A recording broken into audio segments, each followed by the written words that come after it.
പലതരം മോയ്സ്ചറൈസറിൽ നിന്നും നമ്മുടെ സ്കിൻ ടൈപ്പിന് സൂട്ടബിൾ ആയിട്ടുള്ളത് എങ്ങനെ ചൂസ് ചെയ്യാമെന്ന് നോക്കാം. ഓയിലി സ്കിൻ ആണെങ്കിൽ നമുക്ക് അതിന് സൂട്ടബിൾ ആയിട്ടുള്ള മോയ്സ്ചറൈസേഴ്സ് അവൈലബിൾ ആണ്. അത് ആക്നെ കൺട്രോൾ മോയ്സ്ചറൈസർ എന്ന് പറയും. അതായത് മുഖക്കുരുവും ഓയിലിനെസ്സും കൺട്രോൾ ചെയ്യുന്ന ടൈപ്പ് ഇൻഗ്രീഡിയൻസ് ഉള്ളത്. അത് ഇങ്ങനെ ഒരു ഫോർമുലേഷൻ ആയിരിക്കും ഉണ്ടാവുക. ഒരു ജെൽ ടൈപ്പ്, പക്ഷേ ഒരു ക്രീമി അങ്ങനെ ഒരു ഫോർമുലേഷൻ ആയിരിക്കും. ഇനി നമുക്ക് എക്സ്ട്രീംലി ഡ്രൈ സ്കിൻ ആണെങ്കിൽ നമുക്ക് മോയ്സ്ചർ സർജ് ജെൽസ് അവൈലബിൾ ആണ്.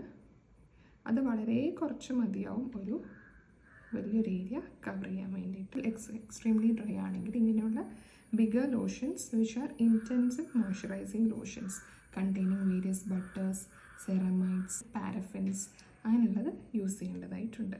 പ്രൊഡക്റ്റ് വരുന്നതെന്ന് പറഞ്ഞാൽ നോർമൽ മോയ്സ്ചറൈസിങ് ക്രീംസ്. അതിൽ കൂടുതലും whites of paraffin, liquid paraffin, ceramides, butters അങ്ങനെയൊക്കെ ആയിരിക്കും. പിന്നുള്ളതാണ് നമ്മുടെ ഒപ്റ്റിമൽ ഹൈഡ്രേഷൻ ക്രീംസ്. അത് ക്രീം ആയിരിക്കും, പക്ഷേ ലൈറ്റ് വെയ്റ്റ് ഫോർമുലേഷൻ ആയിരിക്കും. അത് അപ്ലൈ ചെയ്യുമ്പോൾ ഒരു ജെൽ രൂപത്തിലായിരിക്കും ഉണ്ടാവുക. പിന്നെ ചില ആൾക്കാർക്ക് മോയ്സ്ചറൈസറും സൺസ്ക്രീനൊക്കെ ഒരുമിച്ച് അപ്ലൈ ചെയ്യാൻ കുറച്ച് മടിയായിരിക്കും.